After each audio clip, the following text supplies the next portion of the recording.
Assalamualaikum warahmatullahi wabarakatuh. Salam sejahtera buat sobat-sobat dimanapun berada. Semoga kita semua dalam keadaan sehat jasmani dan rohani, tidak kekurangan satu apapun. Amin ya robbal alamin. Bab 66-70. Han Siyun berdiri di sana dengan perasaan tidak berdaya.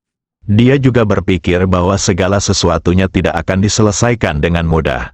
Tetapi dia tidak menyangka Huang Junlang dan Zheng Yong akan mengatakan hal seperti itu. Orang-orang di sekitarnya pun mulai merasa ada yang tidak beres. Mereka semua adalah teman baik Han Siyun, jadi wajar saja jika mereka tertarik pada Han Siyun. Huang Junlang, Zheng Yong, apa yang ingin kamu lakukan? Sudah kubilang, jangan main-main. Kalau tidak, kami akan membalas, kata salah satu teman sekamar Han Siyun. Ya, jangan main-main. Kami akan melaporkannya ke sekolah dan mengeluarkanmu nanti. Keluar, itu bukan urusanmu. Kalau tidak, aku akan berurusan denganmu juga. Teriak Huang Junlang pada gadis yang baru saja berbicara. Gadis itu juga terkejut, dan dia tidak menyangka bahwa Huang Junlang tiba-tiba tampak berubah menjadi orang lain. Dia juga tidak berani berbicara lagi. Huang Junlang dan Zheng Yong adalah generasi kedua yang kaya di Jiangzheng. Han Siyun mulai menangis saat ini. Bagaimanapun, dia adalah seorang gadis, dan ketika dia diancam seperti ini, air matanya tidak bisa berhenti jatuh. Han Siyun, percuma saja kamu menangis. Jika kamu ingin menyelesaikan masalah ini, kamu harus tinggal bersama kami selama 1,5 bulan. Kami berjanji tidak akan mengganggumu lagi, jika tidak kamu tidak akan bisa pindah ke Jiangzheng ini. Pikirkan baik-baik. Huang Junlang terus mengancam. Han Siyun menatap Lindong dengan mata berkaca-kaca. Hanya Lindong yang bisa menyelamatkannya sekarang. Dia tahu sesuatu tentang Lindong. Bos di belakang Golden Leaf Hotel bukanlah orang biasa. Setidaknya keluarga di belakang Huang Junlang dan Zheng Yong jelas tidak sebanding. Lindong benar-benar tidak tahan lagi. Kalian berdua, apakah terlalu berlebihan jika mengancam wanita seperti ini? Lindong berkata dengan tenang dari samping. Tindakan dua generasi kedua yang kaya ini mengingatkannya pada apa yang terjadi pada sepupunya Wang Li di Lake City. Jika tidak ada yang membantu Han Siyun hari ini, akhir hidupnya akan sulit untuk dikatakan. Lindong, ini tidak ada hubungannya denganmu, sebaiknya kamu tidak mengatakan apa-apa. Jika kamu ingin seorang pahlawan menyelamatkan kecantikan, kamu belum memiliki kemampuan. Kamu tidak bisa menyebutnya pahlawan yang menyelamatkan kecantikan, tapi aku benar-benar tidak tahan. Apa yang bisa kamu lakukan jika kamu tidak tahan? Kata Huang Junlang sinis. Lindong hendak berbicara. Pintu kamar pribadi dibuka sedikit. Sebuah kepala kecil masuk dan melihat situasi di kamar pribadi. Setelah melihat Lindong, dia membuka pintu dan masuk. Saudara Lindong, jadi kamu di sini. Aku baru saja melihat mobilmu di luar dan tahu kamu pasti ada di sana. Aku mencari banyak kamar pribadi sebelum menemukanmu. Gadis kecil dengan riasan tebal masuk dan berkata. Di belakangnya ada 5 orang berpakaian serupa, semuanya tampak berusia 17 tahun. Xiao Xiao, siapa ini? Kamu sudah lama mencarinya. Ini saudaraku, adikmu. Kenapa aku tidak tahu kamu punya saudara laki-laki seperti itu? Kamu tidak kenal dia, lagi pula dia hampir seperti saudara kandung. Huang Junlang berhenti, dia sangat marah.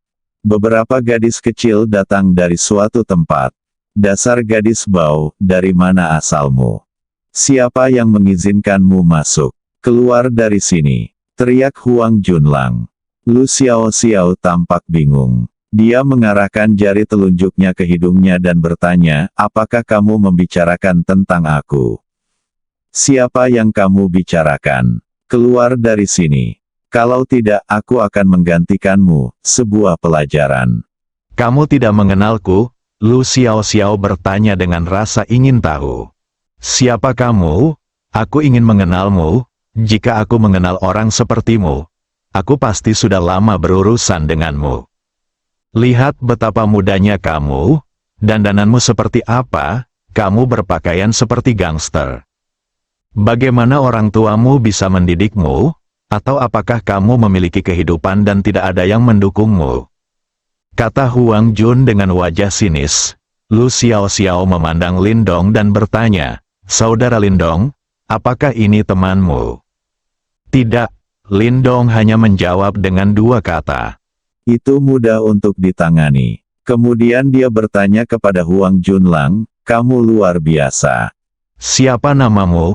Lu Xiaoxiao awalnya ingin mengatakan bahwa kamu luar biasa. Tetapi ketika dia mengira Lindong ada di sini, dia berubah pikiran. Kamu tidak pantas mengetahui namaku, aku belum menanyakan siapa namamu.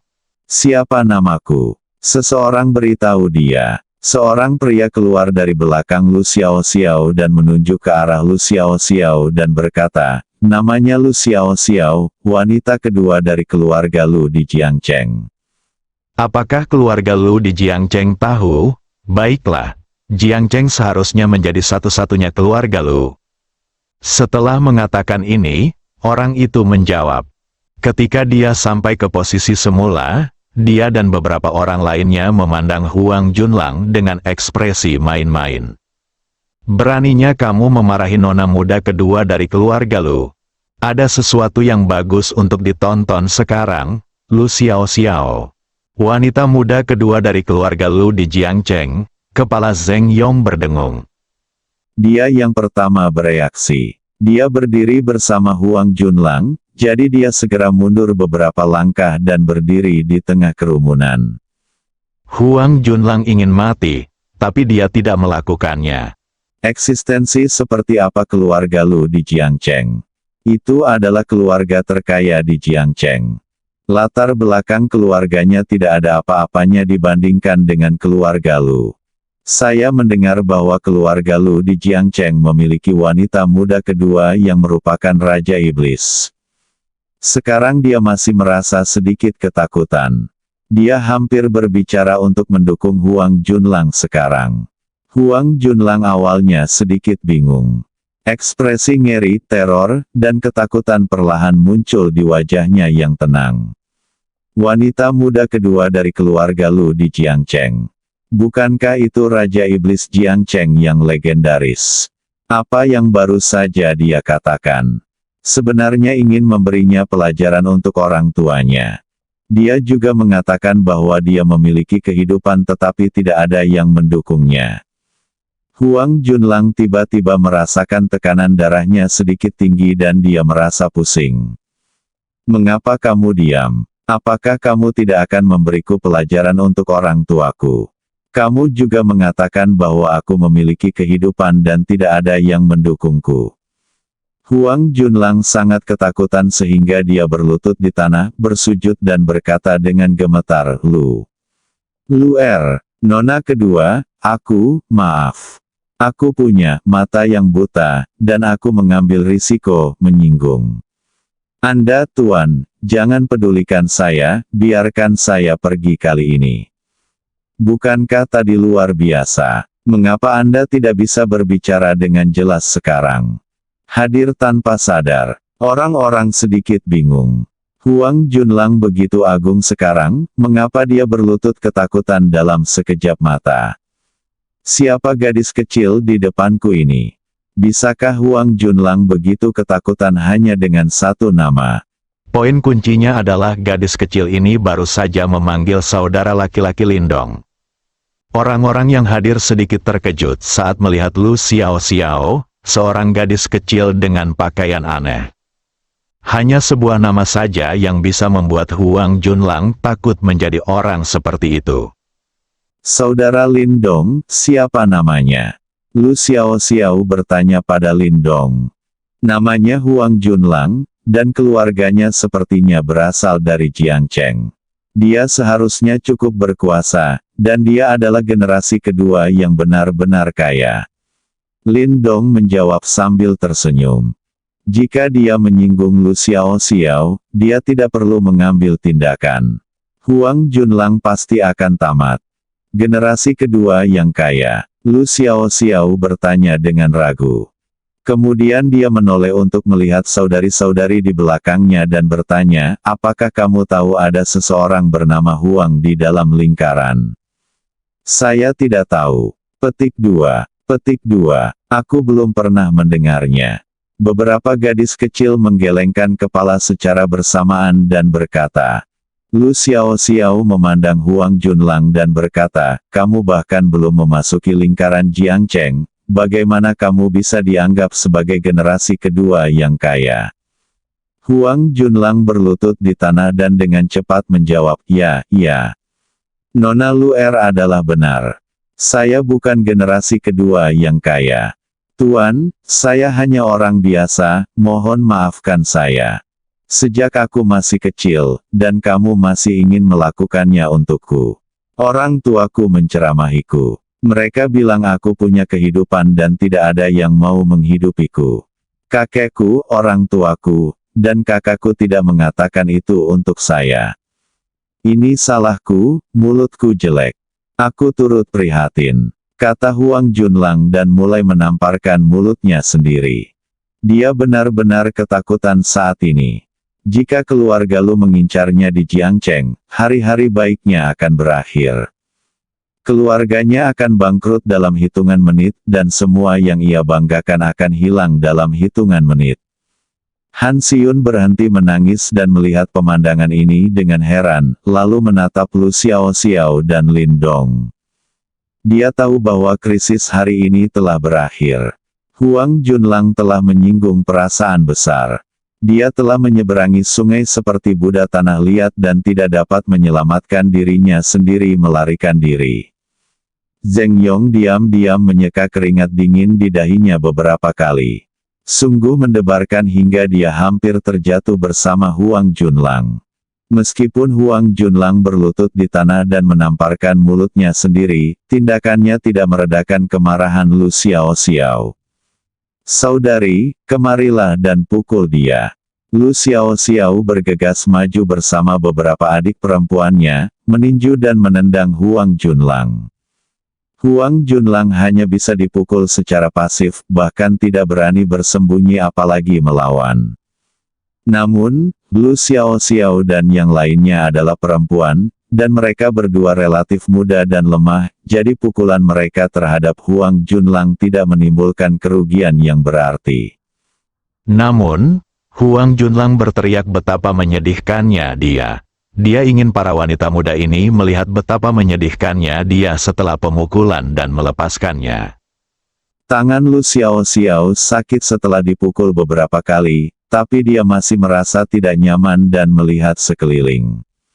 Dia berjalan langsung ke meja teh di tengah kamar pribadi, mengambil sebotol anggur dan berjalan kembali, bersiap melemparkan botol ke kepala Huang Junlang. Berhenti, Lu Xiaoxiao, apa yang akan kamu lakukan? Teriak Lin Dong. Botolnya penuh dengan anggur, dan botolnya sangat tebal. Jika botolnya pecah, Huang Junlang mungkin akan kehilangan separuh nyawanya.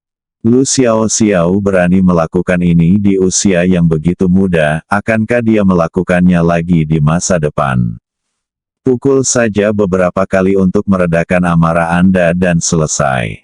Terlalu berlebihan bahkan ingin melihat darah. Lu Xiaoxiao akan mengambil tindakan. Mendengar teriakan Lin Dong, dia harus berhenti, menoleh ke arah Lin Dong dan berkata, Saudara Lin Dong, dia baru saja memarahiku, aku ingin memukulnya. Jika aku memarahimu beberapa kali, ambil saja sebotol anggur. Melempar botol ke kepala seseorang. Tahukah kamu apa yang akan terjadi jika kamu menjatuhkan botol itu? Terkadang kamu tidak bisa menggunakan kekerasan begitu saja. Segera letakkan botol itu. Petik 2. Oh, juga, kamu tidak diperbolehkan datang ke tempat seperti ini selama waktu belajar. Lihat seperti apa penampilanmu. Bagaimana penampilanmu seperti seorang pelajar. Lain kali kamu membiarkan aku melihatmu seperti ini, aku akan memberimu pelajaran untuk pelajaranmu, saudara. Lin Dong memandang Lu Xiaoxiao merasa tidak nyaman dengan pakaian ini. Bagi murid yang baik, berdandan seperti ini setiap hari hanyalah merusak pemandangan. Jika adiknya seperti ini setiap hari, dia pasti sudah menjaganya sejak lama. Begitu Lin Dong mengatakan ini, semua orang yang hadir memandangnya dengan kaget. Huang Junlang baru saja berkata bahwa dia akan memberi pelajaran kepada orang tua Lu Xiaoxiao, dan sekarang dia masih berlutut di tanah. Lin Dong sebenarnya baru saja mengatakan bahwa dia ingin memberi pelajaran pada Lu Xiaoxiao untuk kakaknya. Bahkan adik perempuan Lu Xiaoxiao memandang Lin Dong dengan bercanda. Mengapa begitu banyak orang ingin memberi pelajaran pada Lu Xiaoxiao hari ini? Mereka sedang menunggu badai dahsyat Lu Xiaoxiao. Namun, Lu Xiaoxiao hanya menundukkan kepalanya dan berkata dengan nada agak sedih, "Oh, saya tahu, saudara Lin Dong." Saat ini, ekspresi mereka berubah dari bercanda menjadi terkejut. Kapan Lu Xiaoxiao, raja jahat dari keluarga Lu, berubah menjadi gadis baik? Bahkan di keluarga Lu Xiaoxiao belum pernah mendengar orang mengatakan ini, bukan? Meskipun Lu Xiaoxiao terdengar sedikit sedih saat ini, hatinya masih sangat bahagia. Sejak Lin Dong tiba-tiba muncul di sampingnya terakhir kali, dia memegang pedang yang ditusuk Qin Zheng di dadanya dengan kedua jarinya. Sosok Lin Dong jauh lebih tinggi di hatinya, bahkan melebihi kakaknya Lu Chen.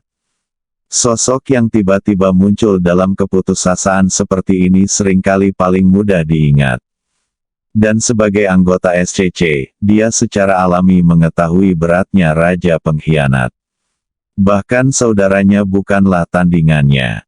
Dia, Lu Xiaoxiao, mengagumi yang kuat. Terlebih lagi, dia adalah pria kuat yang menyelamatkan nyawanya.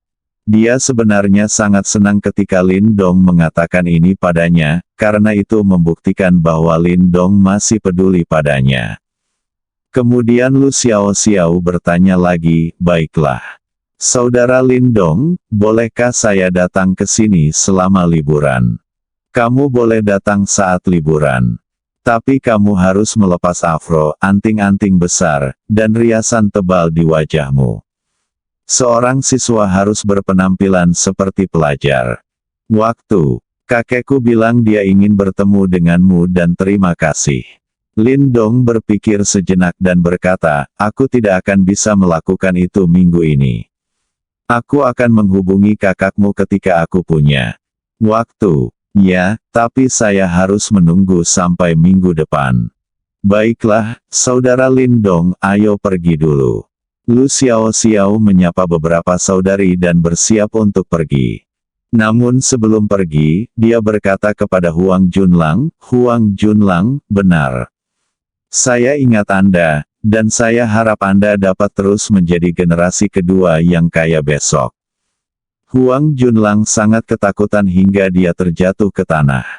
Sudah berakhir, semuanya sudah berakhir. Kesuksesan telah membangkitkan kemarahan keluarga Lu.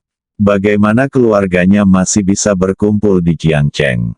Dia tidak bisa membayangkan kehidupan seperti apa yang menantinya begitu keluarganya bangkrut. Lu Xiaoxiao pergi bersama orang-orang. Hanya orang-orang yang baru saja makan bersama yang tersisa di kamar pribadi. Huang Junlang duduk terpuruk di tanah, matanya kusam. Zheng Yong diam-diam bersukacita. Han Xiun memandang Lin Dongmei dengan mata cerah. Bukan hanya puisi Korea. Gadis-gadis di kamar pribadi memandang Lin Dong dengan mata bersinar terang. "Saya tidak menyangka Lin Dong menjadi bos sebesar itu. Ini sangat tersembunyi." Lin Dong sedikit malu dengan penampilan kanibal ini.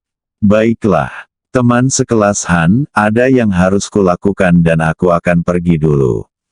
Kamu bisa terus bermain," kata Lin Dong. Ketika Han Xiun mendengar bahwa Lin Dong berkata dia ingin pergi, dia tentu saja tidak setuju. Dia menghampiri dan memeluk lengan Lindong dan berkata, "Lindong, kamu tidak boleh pergi. Hari ini adalah hari ulang tahunku dan kamu belum memberikannya padaku, hadiah belum." Lindong sedikit malu saat Han Siyun memeluk lengannya. Dia bisa merasakan kelembutan Han Siyun dan ingin melepaskan diri, tapi Han Siyun memeluknya erat dan tidak memberinya kesempatan. "Baiklah, teman sekelas Han, bisakah kamu menebus hadiahnya lain kali? Aku benar-benar tidak tahu ini hari ulang tahunmu hari ini." "Tidak, itu harus diberikan hari ini," kata Han Siyun sambil memegang erat lengan Lindong. Saat dia berbicara, dia dengan sengaja memegang lengan Lindong dan menggosokkannya 2 kali ke dadanya yang megah, membuat wajah Lindong memerah. Meskipun dia telah jatuh cinta dengan Jiang San selama beberapa tahun, dia masih seorang gadis muda. Bagaimana dia bisa tahan terhadap provokasi gadis seperti Han Siyun? Beberapa gadis pemberani juga berlari mendekat dan mengepung Lindong, menarik-narik Lindong, semuanya berusaha mendekati Lindong. Pada akhirnya, Lindong tidak punya pilihan selain setuju untuk tidak pergi untuk sementara waktu. Karena Huang Junlang berada di kamar pribadi, mereka berpindah ke kamar pribadi lain dan terus bermain. Zheng Yong dan anak laki-laki lainnya tidak berani pergi. Dia sedikit takut saat melihat Lindong sekarang, dan hanya ingin segera pergi untuk menghindari nasib yang sama seperti Huang Junlang. Itu tidak berakhir sampai hampir jam 12 malam. Ketika Han Siyun pergi untuk check out, dia diberitahu bahwa semua pembelian Lindong di Fully Sense tidak dipungut biaya. Itu juga membuat semua orang kagum. Identitas Lindong terlalu misterius. Mengapa kita belum menemukan bos sebesar itu sebelumnya? "Lindong, di mana kamu tinggal?" Han Siyun bertanya ketika dia berjalan ke pintu Fully Jinsa. "Aku tinggal di luar kampus," jawab Lindong. "Lindong, bukankah kamu yang menyetir ke sini? Kalau begitu, kamu bisa memberi kami tumpangan." "Benar, benar. Tidak aman bagi kita untuk naik taksi selarut ini untuk mengantar kita ke sekolah. Mobilku tidak bisa menampung begitu banyak orang," kata Lindong. "Masih ada sekitar 10 gadis yang tersisa di sini." Mobil Lindong benar-benar tidak dapat menampung banyak orang, jadi dia hanya dapat menampung 1. "Ayo masuk. Kamu bisa lari 2 kali.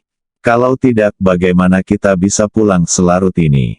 Benar, saat dia berjalan ke Bugatti Flying Dragon milik Lindong, Lindong menepuk mobilnya dan berkata, "Ini mobilku. Jika aku ingin mengirimmu pergi, aku harus berlari 10 kali." Semua orang linglung melihat Bugatti Dragon yang begitu keren. Itu begitu indah. Benar saja, kaum Hawa masih belum punya daya tahan terhadap mobil super mewah tersebut. "Wow, Lindong, ini mobilmu. Indah sekali. Ini mobil ajaib." Huang Junlang, Zheng Yong dan sejenisnya, mobil yang mereka kendarai sangat sederhana. "Apa nama mobil ini? Coba periksa cepat." Keluar periksa. Mobil sport edisi terbatas global seperti Bugatti Flying Dragon masih sangat mengesankan. Semua orang mengeluarkan ponsel mereka dan mencari. Wow, ini Bugatti Flying Dragon edisi terbatas global. Harga resminya, puluhan juta. 10 juta hanyalah angka astronomis bagi siswa seperti mereka. Bahkan generasi kedua yang kaya raya seperti Zheng Yong dan Huang Junlang hanya bisa menantikan mobil sport seharga puluhan juta. "Maaf, aku tidak bisa mengantarmu hari ini. Kamu bisa naik taksi pulang sendiri. Aku bisa mengganti ongkosnya. Selamat tinggal," kata Lindong dan membuka kunci mobil, membuka pintu dan masuk ke dalam mobil hendak pergi dari sini. Malam ini, dia dikelilingi oleh sekelompok wanita cantik yang mengelilinginya, dan dia sudah sedikit kewalahan. Bagaimanapun, dia adalah pria normal, dan digosok oleh gadis-gadis ini terkadang membuatnya merasa tidak nyaman. Begitu dia duduk, pintu penumpang terbuka dan Han Sion duduk. Sekarang bukan waktunya bersikap sopan. Jika Anda ingin memenangkan hati Lin Dong, Anda harus berjuang untuk setiap kesempatan untuk bergaul dengannya. Melihat Han Sion langsung masuk ke kopilot, gadis-gadis di luar marah. Kesempatan yang luar biasa, tidak hanya bisa mengendarai mobil yang bagus, tapi juga bisa berduaan dengan Lin Dong. Lin Dong tertegun dan berkata, teman sekelas Han, aku tidak akan kembali ke sekolah. Lin Dong, kamu bisa membawaku kemanapun kamu mau. Aku akan pergi bersamamu malam ini, kata Han Sion. Bisakah Anda membawanya kemana saja? Kata-kata ini membuat Lin Dong berpikir sedikit liar. Bolehkah membawanya ke kamar? Lin Dong memandang Han Sion dan melihatnya menatapnya dengan wajah memerah. Sejujurnya, bohong jika mengatakan Lin Dong tidak peduli pada dewi seperti Han Sion. Sebagai salah satu dari 3 dewi Universitas Jiangnan, Han Sion memiliki kualitasnya sendiri. Dia unggul dalam segala aspek, termasuk wajah dan tubuh. Jika dia yang mengambil inisiatif, mungkin tidak banyak pria yang bisa mengatasinya. Tapi Lin Dong berbeda, dia punya intinya sendiri, tidak seperti binatang seperti Huang Junlang yang hanya tahu cara berpikir dengan tubuh bagian bawahnya. Jika tidak, dia tidak akan bersama Jiang San selama 4 tahun, sepenuhnya menghormati pendapat Jiang San dan tidak menyentuhnya. Teman sekelas Han, bukankah ini buruk? Tidak ada yang salah dengan itu. Kamu merebut tempat nomor 1ku terakhir kali, jadi aku harus menjadi milikmu. Jika Huang Junlang merebutnya dariku, aku tidak akan bisa melarikan diri, jadi aku juga ingin mengucapkan terima kasih. Hal ini diucapkan dengan lugas sehingga Lin Dong bahkan tidak tahu harus menjawab apa. Teman sekelas Han, sebenarnya menurutku jika 2 orang seperti itu, mereka masih perlu mengembangkan perasaan terlebih dahulu, kalau tidak, apa perbedaan antara mereka dan hewan?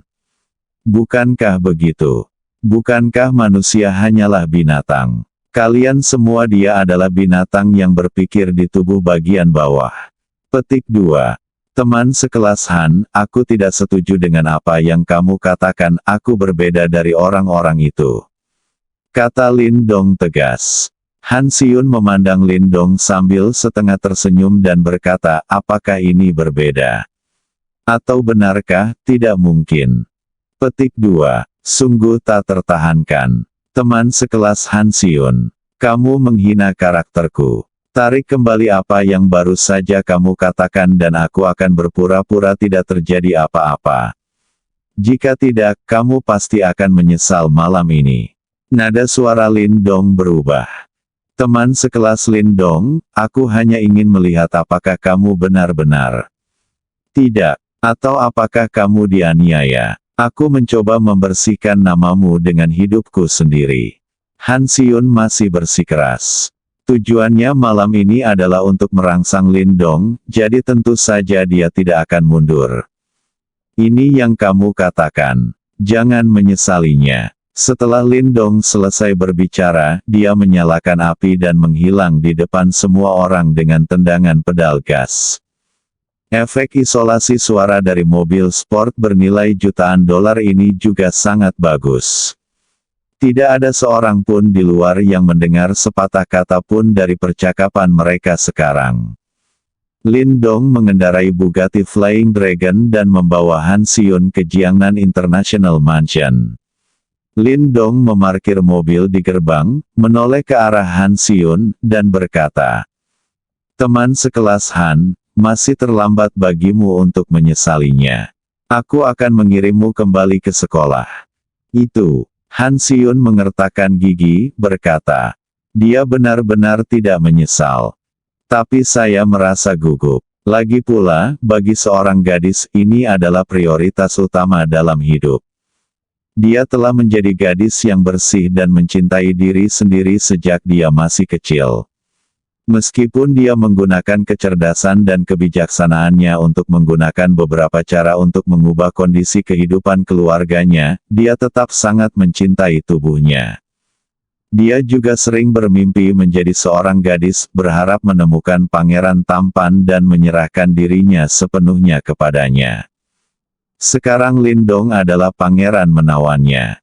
Pertama kali saya mengetahui nama Lindong adalah ketika Jiang San putus dengannya. Dia sangat marah hingga muntah darah, dan Huang Junlang mempostingnya ke berbagai grup di Universitas Jiang dan situs jejaring sosial.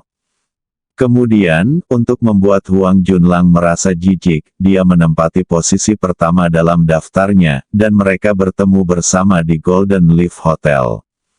Baru kemudian dia mengetahui bahwa Lindong sebenarnya adalah generasi kedua yang super kaya, jauh lebih maju daripada Huang Junlang dan sejenisnya. Namun yang benar-benar menarik perhatiannya bukanlah status Lindong sebagai generasi kedua yang super kaya, meski mendambakan uang, ia hanya ingin mengubah hidup keluarganya. Tapi Lindong bisa tinggal bersama Jiang San selama 4 tahun tanpa menyentuhnya, dan mampu menggunakan cintanya yang tak terlupakan untuk menulis lagu yang bagus seperti Boy, serta temperamen acuh tak acuh yang dia tunjukkan setiap saat apa yang paling menarik baginya. Dia sering berkeliaran di antara generasi kedua orang kaya, dan dia memiliki pemahamannya sendiri tentang pria. Pria seperti Huang Junlang mengejarnya semata-mata karena hal baru dan untuk menaklukkannya, salah satu dari 3 dewi Universitas Jiang, untuk mengekspresikan rasa pencapaiannya dan membuat dirinya iri pada semua orang. Mungkin setelah mendapatkannya, setelah sekian lama, dan kebaruannya memudar, dia ingin menaklukkan Su Yingsue dan Sangguan Mingyue. Tapi pria seperti Lindong tidak akan melakukannya. Selama dia memiliki hubungan yang kuat dengannya, dia pasti akan bertanggung jawab sampai akhir. Dan saat identitas dan bakat Lindong mulai terungkap secara perlahan, semakin banyak gadis yang pasti akan mengejarnya, jadi dia harus mengambil tindakan secepat mungkin. Itu sebabnya dia memposting adegan itu malam ini. Lindong berhenti bicara dan mengemudikan mobilnya perlahan ke komunitas. Dia juga gugup, dan tangannya yang memegang kemudi sedikit berkeringat. Keduanya memarkir mobil dan naik ke atas bersama-sama. Tidak ada pihak yang mengucapkan sepatah kata pun sepanjang perjalanan. Terlihat kedua belah pihak sebenarnya sangat gugup. Memasuki kamar, Han Si-yun bahkan tidak berminat untuk mengapresiasi kemewahan kamar tersebut. Biasanya, dia akan sangat terkejut dan tidak bisa berkata-kata. Tentu saja, dia tidak bisa berkata-kata sekarang, tapi dia terlalu gugup untuk berbicara. Han Si-yun duduk di sofa dengan bingung. Lindong berdiri di dekatnya dan tidak tahu harus berkata apa. Teman sekelas Han, kenapa kamu tidak mandi dulu? Lindong bertanya dengan hati-hati. Oke. Han Si-yun berdiri dengan gugup dan bersiap untuk mandi. Namun, ini adalah pertama kalinya dia ke sini dan dia tidak tahu di mana tempat mandinya, hanya berdiri di tempatnya. Nah, kamar mandinya ada di sana. Lindong menunjuk ke arah setelah berbicara. Han Si-yun tersipu dan berlari cepat membuka pintu kamar mandi, lalu menguncinya erat dari dalam. Setelah Han Si-yun mandi, Lindong duduk di sofa, rasa gugupnya masih belum hilang. Jadi saya mengeluarkan ponsel saya dan bersiap memainkannya untuk menenangkan suasana hati saya. Ketika dia menghidupkan ponselnya, dia melihat 7 panggilan tidak terjawab berturut-turut. Lindong segera memeriksa dan menemukan bahwa sepupunya Wang Li telah meneleponnya sejak saat itu, dan teleponnya menjadi sunyi pada suatu saat. Di lingkungan yang bising seperti Golden Sands, dia tidak menyadarinya sama sekali. Hati Lindong menegang. Apakah dia dalam bahaya seperti terakhir kali? Telepon kembali dengan cepat. Segera suara Wang Li terdengar di telepon. Hei, saudara Lindong. Lindong merasa sedikit lega saat mendengar suara Wang Li. Wang Xiaomei, kamu terus meneleponku, ada apa? Ponselku diam dan aku tidak bisa mendengarmu. Saudara Lindong, ibu saya dipukuli. Petik 2. Bibiku dipukuli. Jika kamu mengurutkan orang-orang yang paling dipedulikan Lindong di dunia. Sejak orang tuanya tiada, jika tidak diikut sertakan, bibinya Liu Yanmei pasti menduduki peringkat pertama, setara dengan bibinya Lin Guoying. Sejak orang tuanya pergi karena kecelakaan, ia hanya merasakan hangatnya rumah di rumah bibinya dan di rumah bibinya. Sekarang bibiku sudah dipukuli. Kemarahan Lindong tiba-tiba membara. Berdasarkan pemahamannya tentang bibinya, dia tidak akan pernah mengambil inisiatif untuk mengganggu orang lain. Siapa yang dipukul? Apakah lukanya serius? Lindong bertanya dengan cepat. Dia dipukuli oleh sepupumu Lin Kuan. Cederanya tidak serius. Dokter berkata dia akan baik-baik saja setelah istirahat beberapa hari. Mengapa Lin Kuan memukul bibiku? Apakah bibiku pergi meminta kompensasi itu untukku lagi? Ups, saudara Lindong, aku tidak mengerti satu atau dua kalimat di telepon. Kembalilah dan lihatlah. Saudaraku, aku bersiap untuk membalas dendam besok. Lindong sangat marah. Meskipun Wang Li tidak mengatakan apapun di telepon, dia bisa menebak apa yang terjadi. Pasti bibinya pergi membantunya meminta kompensasi atas luka dan kematian orang tuanya, tetapi bibi kedua menolak memberikannya, dan kedua belah pihak berselisih. Dasar bocah nakal, mari kita lihat bagaimana aku menghadapimu saat aku kembali. Meski tidak membayar, Anda masih berani memukul seseorang. Siapakah orang-orang di keluarga ini? Awalnya, dia tidak siap untuk meminta uang ini, karena dia bahkan tidak bisa menghabiskan seluruh uangnya sendiri. Namun kini dia tetap harus melakukannya. Lebih baik melemparkannya kepada pengemis di pinggir jalan daripada memberikannya kepada mereka. Adik Wang, bukankah aku memberimu begitu banyak uang? Bukankah aku membiarkanmu dan bibiku mengungkapkan sesuatu? Mengapa dia meminta uang itu? Saudaraku, jika kamu tidak memberitahuku, apa yang harus aku lakukan katakan. Wang Li bertanya dengan sedih. Tidakkah aku takut bibiku akan mengkhawatirkanku melakukan hal-hal buruk di luar? Ya, sebagai seorang gadis, aku tiba-tiba punya banyak uang, dan aku juga takut ibuku akan curiga kalau aku tidak punya uang, tidak belajar dengan baik di luar dan menjadi kaya. Lindong tidak bisa berkata-kata oleh Wang Li. Oke, aku akan segera kembali. Aku pasti akan tiba sebelum fajar. Kamu harus mengawasi Wang Chao dan jangan biarkan dia main-main. Petik 2.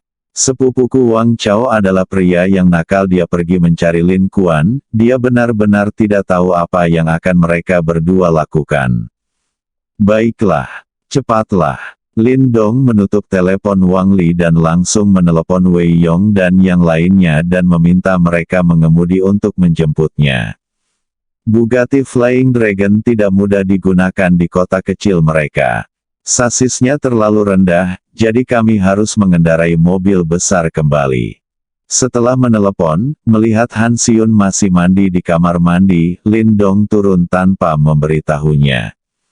Saat dalam perjalanan, dia mengirim pesan kepada Han Xiun, mengatakan bahwa dia ada sesuatu yang harus dilakukan dan harus pulang, dan memintanya untuk tinggal di sini selama 1 malam. Setelah mengirim pesan, Lindong berpikir sejenak dan menambahkan 1 pesan lagi. Teman sekelas Han, ada yang salah denganku. Ini jelas bukan tentang melarikan diri, dan ini jelas bukan tentang ketidakmampuan. Aku akan membuktikannya kepadamu ketika aku kembali. Jika Han Xiun benar-benar salah paham bahwa dia tidak kompeten dalam hal itu maka itu benar. Penghinaan terbesar terhadap kepribadian seseorang. Tapi bisakah dia mempercayainya? Saya rasa itu sudah cukup. Kalau itu aku tidak akan percaya. Sudah berakhir, reputasi seumur hidup ini hancur. Tapi sekarang bukan waktunya memikirkan hal itu. Lebih baik kembali dan mengurus semuanya dulu. Lindong tidak menunggu lama di depan pintu rumah internasional Jiangnan ketika Wei Yong dan Li Guobing datang. Setelah naik bus, Lindong memberikan koordinat pada Wei Yong dan meminta Wei Yong untuk langsung menuju ke sana. Keluarga Lindong juga berada di Provinsi Jiangnan, tetapi merupakan kota terpencil, sekitar 500 km dari Jiangnan. Jika kita berangkat sekarang, kita seharusnya bisa tiba di pagi hari. Han Xiun menghabiskan lebih dari setengah jam di kamar mandi sebelum dia keluar. Dia juga tahu bahwa apa yang akan dia hadapi adalah hal terpenting dalam hidupnya. Saat keluar dari kamar mandi, Han Xiun hanya berbalut handuk mandi, rambutnya basah, dan sosoknya ditampilkan secara maksimal, manusia berdarah-berdarah. Sayang sekali Lindong telah pergi, dan dia tidak bisa lagi melihat foto wanita cantik sedang mandi. Han Xiun tidak melihat Lindong ketika dia keluar. Dia mengira Lindong sudah naik ke atas, jadi dia duduk di sofa dan menunggu Lindong. Setelah menunggu beberapa saat, Lindong tidak keluar. Dia benar-benar bosan. Dia mengangkat teleponnya dan menemukan 2 pesan dari Lindong. Setelah membaca pesan Lindong, Han Xiun sedikit terkejut, lalu tertawa terbahak-bahak. Lindong benar-benar lolos dari medan perang. Sesuatu terjadi di rumah. Hanya hantu yang bisa mempercayainya. Pukul berapa sekarang? Benar saja, dia bukan tipe pria biasa. Oh, dia mengatakannya seolah-olah dia hanyalah wanita biasa, tapi dia sekarang dalam kondisi sempurna. Saya hanya bertemu orang yang saya sukai dan mengejar kebahagiaan saya sendiri dengan berani. Sekarang setelah Lindong pergi, Han Xiun menjadi santai dan mulai berjalan santai, mengamati rumah tempat dia berada. Tadi aku sangat gugup hingga tidak memperhatikan. Sekarang setelah aku santai, aku melihat betapa mewahnya rumah yang aku tempati. Dia belum pernah melihat rumah mewah seperti itu, bahkan di internet pun tidak. Berdiri di depan jendela besar setinggi langit-langit, memandangi pemandangan malam Linjiang, Han Xiun merasa seperti sedang bermimpi. Setelah menyaksikan pemandangan malam beberapa saat, Han Xiun mengambil beberapa gambar pemandangan indah itu dengan ponselnya, lalu naik ke lantai 20. Bahkan ada kolam renang pribadi di sini. Ada kaca transparan di atas kolam renang, dan Anda bisa melihat langit berbintang di atas kepala Anda. Bayangkan berbaring di kolam dan memandangi bintang-bintang, sungguh menyenangkan. Lakukan saja apa yang terlintas dalam pikiran. Han Xiun mengambil kasur udara di tepi kolam dan memasukkannya ke dalam air, lalu dia berbaring di dalamnya dan membiarkan kasur udara itu perlahan melayang ke tengah kolam. Akan lebih baik lagi jika Lindong ada di sisinya untuk menggendongnya, dan dia juga bisa minum 2 gelas anggur merah. Han Xiun menatap tubuhnya yang terbungkus handuk mandi dan melepas handuk mandinya. Bagaimana bisa Lindong rela meninggalkan tubuh yang begitu memikat? Sungguh pria yang tidak bahagia. Di sisi ini, Lindong bergegas ke rumah bibinya dengan tergesa-gesa. Luka yang dialami bibinya merupakan masalah besar. Meski tidak serius, ia tetap merasa tidak nyaman, apalagi harus membayar ganti rugi atas cedera tersebut. Saat Lindong tiba di Sucheng, waktu sudah menunjukkan pukul 1 pagi. Dia tidur siang di paruh kedua malam, sementara Wei Yong dan Li Guobing bergantian mengemudi. Ketika dia tiba di Sucheng, Lindong mengemudi sendiri. Baik Wei Yong maupun Li Guobing tidak mengetahui kondisi jalan raya, jadi dia bisa mengemudi lebih cepat sendirian. Ketika dia sampai di bawah di rumah bibinya, Lindong meminta Wei Yong dan Li Guobing untuk menunggu di dalam mobil sementara dia bangun. Orang yang membukakan pintu adalah sepupunya Wang Li.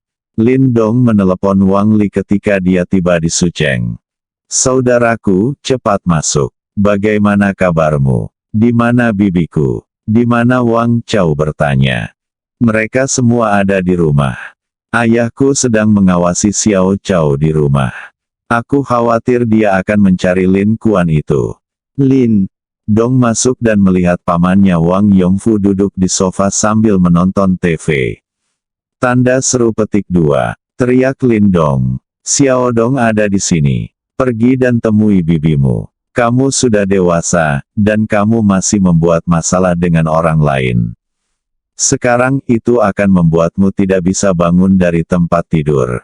Paman Lin Dong, Wang Yongfu, adalah seorang pegawai junior, dan dia dapat dianggap sebagai pegawai negeri.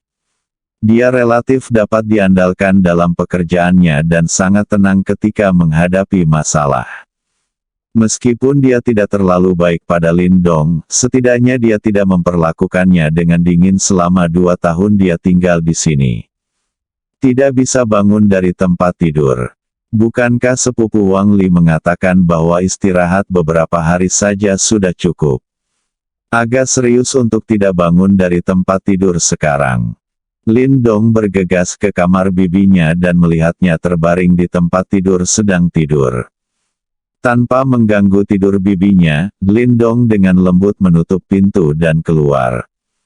Saya datang ke ruang tamu dan duduk bersama paman dan sepupu saya Wang Li. Paman, apa yang terjadi? Tanya Lin Dong. Wang Yongfu memberitahu Lin Dong apa yang terjadi. Pada dasarnya, ini sangat mirip dengan apa yang dipikirkan Lin Dong. Orang tua Lin Dong mengalami kecelakaan tahun itu, dan mereka harus membayar kompensasi hampir 2 juta.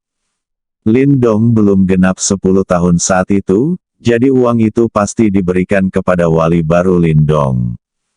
Pada akhirnya, Lin Dong memilih untuk mengikuti paman keduanya Lin Guobang, namun terdapat perbedaan pendapat mengenai kompensasi. Lin Guobang berulang kali menekankan bahwa uang tersebut akan diberikan kepada Lin Dong ketika ia mencapai usia dewasa pada usia 10 tahun.